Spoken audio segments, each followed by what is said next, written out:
Ce matin, nous aurons deux intervenants. Donc, d'une part, Sabine Gagné, docteur de l'université Paris 7, qui a travaillé alors d'abord à Londres chez Amnesty International, avant de travailler dans l'ESS en France, et puis qui est retourné chez Amnesty International France en 2012, donc sur les thématiques de la responsabilité des entreprises. Donc, elle nous donnera son point de vue sur ces sujets. Et puis un deuxième intervenant qui commencera, Aurélien Sautière, donc, qui est géographe de formation, qui a rejoint donc FSC France il y a 4 ans maintenant, après avoir travaillé pendant plusieurs années dans des associations parapubliques et notamment en tant que directeur de Décider Ensemble. Donc je vous rappelle le déroulé de cette matinée. Donc tout d'abord une intervention d'Aurélien Sautière de 10-15 minutes. Ensuite on aura un temps d'échange, donc n'hésitez pas à poser vos questions tout au long de l'intervention. Et puis une deuxième partie, donc avec l'intervention de Sabine Gagné, de la même manière pendant laquelle vous pourrez poser vos questions sur la chatbox et qui répondra à vos questions dans cette deuxième partie. Bonjour à tous, vous m'entendez bien? Oui, très bien. Bonjour à tous, donc effectivement je vais vous présenter la certification et le rôle qu'on peut jouer dans la RSE. Je vois des mots dans le chatbox qui parlent de supply chain, je crois qu'on est en plein dedans. Alors je vais vous présenter FSC dans un premier temps et puis parler donc du coup pour démarrer de l'enjeu des forêts dans le monde. Je pense que c'est important quand même d'avoir une présentation de l'importance des forêts qui est considérée dans notre société, mais peut-être pas à sa juste valeur, je pense. Donc je vous donne quelques chiffres pour que vous ayez un aperçu, mais c'est quelques chiffres parmi tous les enjeux qu'on peut retrouver dans la forêt. Donc la forêt, on pense tout de suite à la déforestation quand on parle de forêt. C'est pas que ça, vous allez voir, mais quand même, on sait que 13 millions d'hectares disparaissent chaque année. La surface de la Grèce ou de la Belgique qui disparaît tous les ans sur Terre. Alors qu'on sait que 20% des gaz à effet de serre sont liés à la dégradation des forêts. Là, j'ai noté enjeu environnemental parce que vous allez voir que les enjeux peuvent être aussi économiques et sociaux. D'après un rapport de la FAO, 75% de la biodiversité terrestre se trouve dans les forêts. Donc, on parle de carbone, on parle de biodiversité, parmi d'autres enjeux. Mais je pense que ça, déjà, c'est des enjeux très très importants. Je ne sais pas si vous connaissiez ce chiffre de la FAO qui m'a vraiment interloqué quand je l'ai vu. On voit vraiment l'enjeu, en tout cas sur cette question de biodiversité, qui est fondamentale. Donc l'enjeu des forêts qui est vraiment important. Et puis, on a mis 1,6 milliard de personnes qui dépendent de la forêt pour leur survie à court terme. Donc, ça va être tout ce qui est bois de chauffage, la nourriture qu'on peut trouver dans la forêt, éventuellement des plantes médicinales, etc. Ça, c'est à court terme, c'est-à-dire on est directement en lien dans notre vie avec la forêt quand on fait partie de ces 1,6 milliard d'êtres humains. Mais finalement, la forêt, c'est nous tous, c'est 7 milliards d'êtres humains. S'il n'y a plus de forêt, plus personne ne sera là. Donc finalement, c'est toute la population humaine. Et puis peut-être un dernier chiffre aussi pour dire qu'il y a 60 millions de personnes qui vivent dans les forêts. C'est ce qu'on considère, nous, comme étant les populations autochtones. Donc on voit que les enjeux sont, encore une fois, et j'insiste là-dessus, environnementaux, certes, ça peut paraître évident, mais en fait aussi, et peut-être surtout, essentiellement sociaux, et je vais vous en parler aussi économiques. J'insiste un petit peu sur ça parce que FSC, on va avoir l'image d'un label, d'une certification qui permet de préserver les forêts, mais ce que j'aime le plus mettre en avant, c'est finalement la question qui est en amont, c'est la question de la démocratie. C'est-à-dire pour avoir quelque chose qui fonctionne, qui soit compris, accepté et qui soit surtout puissant, il faut que la certification soit démocratique. Alors comment on s'est organisé pour ça? FSC, ça a été créé à la suite de la conférence de Rio de Janeiro en 1992 qui a stabilisé la notion de développement durable, qui avait été définie par la commission Brundtland en 1987. Et FSC s'est créé exactement sur ce modèle du développement durable, donc en 93, après la conférence de Rio de Janeiro. Donc vous voyez qu'on a 3 chambres, une chambre environnementale, une chambre sociale et une chambre économique, qui constituent la gouvernance de FSC, donc la prise de décision dans notre système. J'ai mis des exemples d'acteurs français, il y en a bien plus, à la fois en France mais aussi dans le monde, d'organisations qui sont adhérentes à FSC France et à FSC International. Donc vous avez quelques exemples sur la chambre environnementale, je ne sais pas si ça parle à tout le monde, France Nature Environnement, mais c'est la grande organisation française qui regroupe toutes les associations environnementales locales. WWF, ça je pense que ça doit parler à tout le monde, des organisations comme la LPO ou des organisations qui vont être plutôt dans la réflexion sur RSE, environnement, type Comité 21 ou ORE. Au niveau social, on va avoir des syndicats, le SNIMFEN que vous voyez en bas de ce carré, qui est le syndicat majoritaire de l'ONF. Donc on voit que là que l'aspect social est important du côté des travailleurs, mais aussi du côté des consommateurs, avec par exemple Famille de France, qui est une organisation de consommateurs, c'est une organisation familiale, mais qui s'intéresse du coup aux questions de consommation. Et puis des organisations qui ont une philosophie assez proche de la nôtre, comme par exemple Max Havelaar sur le commerce équitable. Et puis on a une 3e chambre, la chambre économique, dans laquelle on va retrouver des distributeurs, des transformateurs, donc des industriels, des négociants, et puis des gestionnaires forestiers. Donc là, vous avez des exemples français, mais on a aussi des exemples en Afrique, en Amérique, en Asie, un peu partout dans le monde. Ce qui est très important de noter, c'est que pour prendre une décision en conseil d'administration ou en assemblée générale, il faut une majorité à FSC. Et cette majorité, elle doit être globale, mais aussi dans chacune des chambres. Ce que ça veut dire concrètement, c'est que chaque chambre, la chambre environnementale et la chambre sociale et la chambre économique, ont finalement un droit de veto sur les décisions. Ça, c'est très important de le noter parce que ça veut dire que les organisations environnementales ont un vrai poids et les organisations sociales ont un vrai poids, mais aussi les organisations économiques. Donc ça nécessite, si vous voulez, un consensus dans les prises de décision sur l'évolution du label et les relations qu'on peut entretenir avec le monde extérieur. Ça, c'est fondamental parce que vous allez voir qu'on le retrouve partout à FSC, cette question de la gouvernance et de la démocratie qui est basée sur le développement durable, Rio de Janeiro, comme je vous l'indiquais tout à l'heure. Quelques chiffres, mais je vais passer vite. Dans le monde, créé en 93, je vous en ai parlé, c'est 200 millions d'hectares de forêts certifiées dans tous les types de forêts. Vous allez voir que je ne vais pas parler spécifiquement de l'Afrique, même si évidemment ça sera dans la présentation. On a des forêts en milieu tropical, tempéré, boréal. Il y a 33 000 entreprises qui ont une certification pour la traçabilité. Désolé pour ce chiffre qui tombe un petit peu, le 33 000, mais je pense que vous le voyez bien. Donc c'est la traçabilité, ça va être les négociants et les industriels qui ont une certification pour pouvoir tracer de la forêt jusqu'aux distributeurs et donc aux consommateurs les produits certifiés FSC. Et puis, je parlais de la gouvernance tout à l'heure, donc c'est les membres, plus de 1000 membres à l'international. En France, encore plus rapidement, nous on est plus jeunes en France, on n'a que 11 ans. 750 entreprises certifiées, chaîne de contrôle, je reviendrai sur ce terme de chaîne de contrôle, donc c'est encore une fois les industriels et les négociants pour la traçabilité. 60 000 hectares certifiés, et puis vous avez les autres chiffres. Alors, la certification FSC, comment ça marche?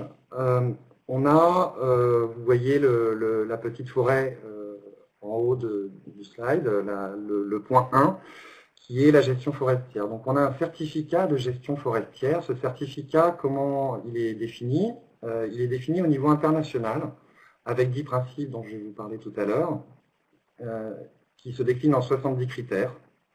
Ça, c'est défini au niveau international. Comment c'est défini? Je vous rappelle la gouvernance. Les 3 chambres discutent, sociale, environnementale, économique, pour définir ces 10 principes et ces 70 critères. Puis, on a une adaptation au niveau local, mais toujours sur la base de ces 10 principes et 70 critères. Ça, c'est le référentiel de gestion forestière que doit appliquer un gestionnaire forestier s'il veut obtenir la certification FSC. Ce référentiel est contrôlé par des organismes certificateurs extérieurs. Donc, ce n'est pas FSC qui contrôle, c'est FSC qui définit le référentiel, mais c'est contrôlé par des organismes extérieurs.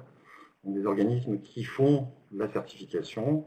En France, on va avoir Bureau Veritas, CBA et d'autres, qui donc vont vérifier sur le terrain si les critères de certification forestière sont bien mis en place par le gestionnaire forestier. Donc ça, c'est le cœur du système de FSC, c'est la certification forestière. Mais pour s'assurer que le produit certifié FSC, quand on l'achète chez le distributeur, le point 5, pour s'assurer que c'est bien un produit certifié FSC, il faut que chacun des maillons de la chaîne, là j'ai pris l'exemple du papier avec, sur cette chaîne de valeur, soit certifié pour que ce qui est vendu FSC soit bien du FSC quand il est arrivé. Donc là j'ai pris 3 exemples types, un industriel, un négociant et un imprimeur, qui doivent donc être certifiés pour assurer que c'est bien un produit certifié FSC. Donc je parlais d'auditeurs qui ne sont pas donc FSC, qui font l'audit sur la base du référentiel que nous définissons au niveau international et qu'on adapte au niveau local. Et ces auditeurs sont eux-mêmes contrôlés par, si vous voulez, une police des polices qui s'appelle ASI, Accreditation Service International, qui donne l'accréditation aux organismes certificateurs pour pouvoir travailler sur la certification FSC. Donc il y a des questions de compétences sur la connaissance forestière, sur la connaissance du produit bois. Et cette police des polices peut suspendre des organismes certificateurs qui eux-mêmes peuvent suspendre des entreprises ou des forestiers qui n'auraient pas rempli les critères. Je vais vous parler de 10 principes, on ne va pas faire les 70 critères, on va être plus simple en si peu de temps. On a 10 principes de gestion forestière à FSC. Normalement, c'est un PowerPoint animé. Je voulais mettre l'accent sur le premier et vous expliquer que FSC, le premier principe, c'est le respect de la législation. C'est ce qui a été mis en place finalement au niveau européen à travers le RDUE, Règlement Bois de l'Union européenne, qui permet de mettre en place une diligence raisonnée pour s'assurer que le bois est bien légal lorsqu'il arrive sur le territoire européen. Ça, c'est une législation européenne qui a été éditée en 2013 et que FSC avait pris en compte dès sa création en 1993. Mais on avait pris en compte évidemment le respect des lois, ça peut paraître évident, mais vous voyez que ce n'est pas si évident vu que c'est arrivé qu'en 2013 finalement au niveau européen. Et comme nous, ça nous paraissait vraiment évident, on a évidemment mis d'autres aspects qui sont bien au-delà du respect des lois. Et vous voyez, et je ne vais pas tous les décrire, qu'on a des aspects qui sont de l'ordre du social, comme le droit des travailleurs, le respect des peuples autochtones, qui n'est pas toujours reconnu au niveau de la législation, même en fait presque jamais. Et les communautés locales, c'est ce qu'on va considérer, c'est-à-dire les habitants autour des forêts. On s'intéresse évidemment aux aspects environnementaux.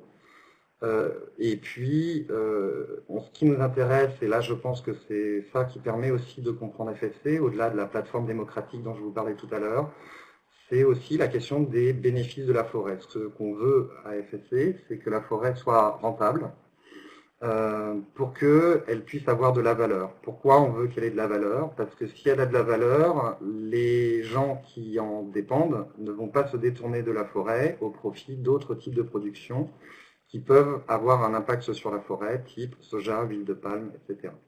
Donc nous, notre philosophie, c'est de dire, on ne met pas la forêt sous cloche, parce que si elle est sous cloche, elle risque, cette cloche devrait être contrôlée par quelqu'un, et malheureusement, c'est pas certain que ça soit efficace. L'idée, c'est plutôt de dire, on donne de la valeur à la forêt, ça veut dire que on gère et on exploite la forêt, mais à des conditions qui respectent l'environnemental et le social. Je voulais vous proposer un exemple d'impact de la certification FSC. Donc on va prendre l'aspect social, une étude qui a été faite par le CIFOR sur les impacts sociaux de la certification FSC dans le bassin du Congo, où on voit à travers cette étude qui a comparé des zones certifiées FSC avec les zones qui n'ont pas la certification FSC. Je vous laisse regarder les chiffres, je pense que c'est assez parlant. Ça montre que dans les concessions certifiées FSC, il y a des vrais impacts sociaux sur les populations. Dans les concessions certifiées FSC, il y a une couverture santé, assurance vie à l'ensemble du personnel, d'après cette étude du CIFOR. On voit qu'on a des centres médicaux locaux, des douches et des toilettes dans chaque foyer. Dans chaque foyer, comparé à moins de 50% dans les concessions qui ne sont pas certifiées FSC. Et puis, il y a la question aussi de l'accès à l'éducation qui est importante. Ça, pourquoi? Parce que dans le référentiel forestier, donc le premier dont je vous parlais tout à l'heure, on a des critères qui imposent aux gestionnaires forestiers de mettre en place des outils, des constructions qui permettent d'avoir ces bénéfices pour les travailleurs, pour les personnes qui vivent dans les concessions. Il va falloir faire... Alors FSC dans les ODD, donc les objectifs du développement durable, on retrouve les objectifs du développement durable un peu partout dans la certification FSC. On en a noté, et vous allez recevoir un dossier qu'on a fait sur l'intégration de FSC, l'intégration des ODD dans FSC, et plus largement la RSE, mais on a ces 6 ODD qui sont peut-être les plus à mettre en avant, et notamment 2, l'ODD 15 sur la biodiversité terrestre, j'en ai parlé tout à l'heure, de l'importance de la biodiversité dans les forêts, et puis évidemment l'ODD 12 sur la consommation et la production responsable. Sur ce sujet-là, on avait fait un manifeste pendant la COP21 qui avait porté l'idée que la forêt, ce n'est pas simplement un puits de carbone, mais je crois que vous avez compris, c'est bien plus large que ça et ça concentre énormément d'enjeux. J'en parlais, biodiversité, carbone évidemment, mais aussi des enjeux sociaux. Je passe sur ce slide si on a peu de temps. On a beaucoup travaillé aussi sur les ODD avec les organisations françaises, type Comité 21, pour porter ces messages de l'importance des forêts dans le développement durable, l'importance centrale des forêts, qu'on souhaite porter à la fois au niveau national, mais aussi évidemment au niveau international. On a réalisé aussi ce document donc, qui va vous être distribué, où on veut montrer, et c'est toute la difficulté je pense, c'est de faire le lien finalement entre un distributeur qui est très loin de la forêt et qui ne sait pas très bien les impacts qu'il a quand il a une politique d'achat, comment FSC peut s'intégrer et quels sont les impacts des achats de produits en bois, papier, carton, qu'une entreprise peut avoir en lui facilitant le travail, en lui fléchant les impacts des achats en produits FSC sur les impacts de l'entreprise sur la forêt, en facilitant la lecture des ODD. Donc ça, c'est ce travail qu'on a fait et qui vient d'être sorti, que vous allez recevoir. Et puis là, on est en train de lancer au niveau européen une campagne pour à la fois expliquer ce que sont les ODD, parce que ça nous semble fondamental et c'est encore très peu connu, notamment du grand public, mais aussi pour expliquer que la certification FSC, c'est pas qu'une certification pour les forestiers, c'est aussi une certification pour les citoyens, c'est-à-dire par leur acte d'achat, encore une fois, c'est ça la clé, par leur acte d'achat, ils vont avoir un impact sur la forêt. Donc c'est ça le message qu'on veut passer aussi par cette campagne qu'on va lancer au niveau européen l'année prochaine, pour qu'ils intègrent bien qu'ils ont un impact donc sur l'égalité homme-femme, sur la biodiversité, sur le droit des travailleurs via leurs achats. On va pouvoir passer à la phase de questions et donc je laisse la main à Anaïs Second qui va te poser les questions qu'on a reçues soit à l'avance ou soit pendant ta présentation. Oui, donc bonjour à tous, merci Aurélien. Donc on a d'abord reçu quelques questions en amont, mais n'hésitez pas à poser vos questions dans la boîte prévue pour. Donc merci pour la présentation. Sur quoi se base la réponse de FSC France concernant les exigences des référentiels RSE? Alors ce qu'on a fait, c'est qu'on a fait une analyse, d'ailleurs avec BL Evolution, on a fait une analyse des ODD, de la législation sur la RSE qu'on a croisé avec nos exigences de certification FSC. Donc on a fait un tableau Excel où on a croisé les deux et on a voulu se concentrer sur les points sur lesquels on était sûr, notamment par exemple la biodiversité, l'impact sur les populations autochtones, pour pouvoir l'expliquer aux entreprises. Pour dire, via votre politique d'achat, vous allez minimiser, ou même des fois, vous allez avoir des impacts positifs en achetant des produits certifiés FSC. Est-ce que je réponds à la question? Très bien, merci beaucoup. Donc ensuite, notamment, vous avez donc beaucoup présenté la certification FSC.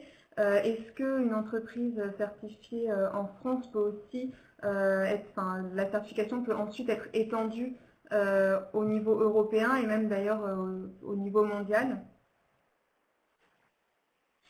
Je suis pas sûr de comprendre la question, mais je vais essayer d'y répondre. Ce qui se passe, c'est que la filière bois peut être très très éclatée. Hein. On peut avoir des filières très très courtes dans le bois, mais en général, c'est des filières très très éclatées. La filière bois, elle est souvent mondialisée. Donc une entreprise, elle va être dans son secteur, c'est-à-dire on va avoir une entreprise de distribution qui va avoir sa certification, mais on va avoir aussi une entreprise de transformation qui va avoir sa certification. Et c'est pas forcément la même entreprise. Ce qu'il faut, c'est que l'entreprise qui achète un produit certifié FSC vérifie que l'entreprise en amont soit certifiée et vende un produit certifié FSC. C'est pour ça qu'on a mis ce référentiel de traçabilité qu'on appelle Chain of Custody, chaîne de contrôle, qui permet d'assurer que chaque maillon de la chaîne ait la certification pour pouvoir vendre un produit certifié FSC jusqu'au bout de la chaîne. Donc, quand vous parlez de niveau européen, je pense qu'il y a peut-être une confusion entre la législation des États. Nous, on est une organisation non gouvernementale, donc on n'est pas représentant de quelque État que ce soit. On est une organisation non gouvernementale qui se base sur le travail volontaire des entreprises qui y voient un intérêt économique à passer à la certification FSC pour pouvoir mieux vendre leurs produits. Et ils le vendent mieux parce que le consommateur, parce que le distributeur voit un intérêt à acheter un produit certifié FSC. Mais ça doit effectivement se compléter par des législations. Nous, on n'est qu'un outil dans une batterie de mesures qui peuvent aider à la préservation des forêts. C'est pour ça qu'on est complètement complémentaire du règlement bois de l'Union européenne, même si on considère que le règlement bois de l'Union européenne est une base que tout le monde doit avoir. D'accord, très bien. Et donc justement, il y a une question qui permet de rebondir sur ce que vous venez de dire. Quels sont vos enjeux pour développer la certification en France? En France? J'ai entendu en France, pardon, parce que... En France. Alors les enjeux, c'est... il y a une très forte demande de produits certifiés FSC de la part du marché, donc les distributeurs, bien conscients que il faut qu'ils répondent aussi à une demande des citoyens. On a une très forte montée du bio, par exemple, ça on a pu le voir en France. Bref, le citoyen est de plus en plus averti et souhaite avoir des achats responsables, et il a besoin d'être guidé pour ça. Donc on a une très très forte demande maintenant du secteur de la distribution pour la certification FSC, qui est un outil qui leur permet de répondre à ces attentes de la société. La difficulté qu'on a, c'est que donc on remonte la chaîne jusqu'à la forêt et qu'il y a un décalage entre la demande forte et le développement de la certification dans les forêts. Donc il y a un décalage actuellement. Donc tout notre travail, c'est de combler ce décalage en incitant les forestiers à passer à la certification FSC qui est exigeante. Donc les forestiers sont toujours un peu hésitants, mais alors pourquoi je devrais passer à ça? Ça me coûte cher, parce que oui, il faut payer, parce qu'il y a des audits qu'il faut payer. Et donc c'est tout un travail à la fois de pédagogie, puisqu'on est une organisation volontaire, il n'y a pas d'obligation. C'est de pédagogie en expliquant que grâce à la certification FSC, ils vendront mieux leur bois et ils le vendront certainement plus cher. Ça, c'est une première chose. Et puis, on complète ça par un travail sur la reconnaissance des services rendus par la forêt. Parce qu'à ce stade-là, la forêt, en termes de produits économiques, c'est que le bois. Or, la forêt rend des bénéfices bien plus larges. Je parlais de biodiversité, c'est un vrai bénéfice pour la société. Et ça, le gestionnaire forestier, avec la certification, il limite les impacts sur la biodiversité, il améliore les conditions de vie des travailleurs, mais il ne reçoit pas d'argent pour ça.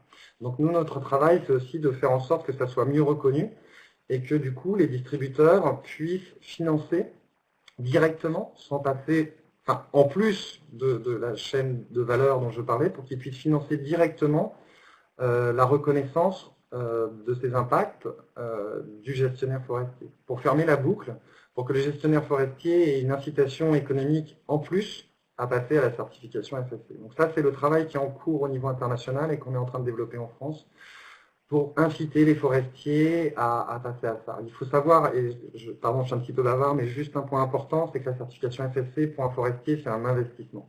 C'est-à-dire il faut être capable de voir à long terme. Il faut investir dans l'amélioration de pratiques, ça c'est des coûts internes, et dans un audit, c'est des coûts externes. Alors, on nous dit, mais c'est des coûts la certification.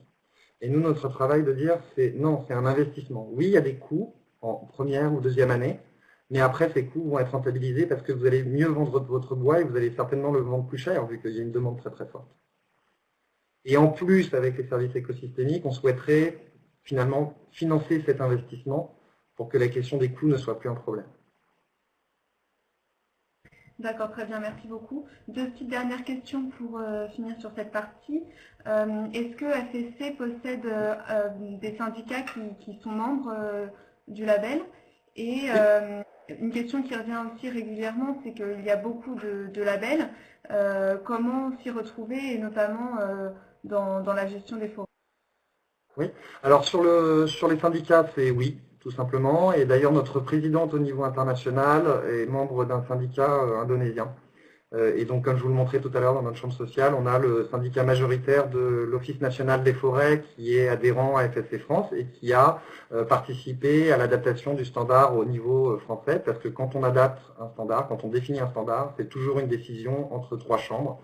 Et dans ce cas-là, il y avait le SNUPFEN qui a donc négocié avec la Chambre économique et la Chambre environnementale l'adaptation de notre référentiel international à la France. Donc c'est un grand oui.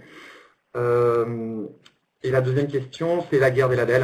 Alors la guerre, la jungle plutôt des labels, parce qu'il n'y a pas forcément de guerre, c'est effectivement compliqué pour le citoyen de se retrouver mais voilà, j'ai un petit arbre, qu'est-ce que j'ai derrière? Ça, c'est une vraie question très complexe qui va être problématique pour tous les labels.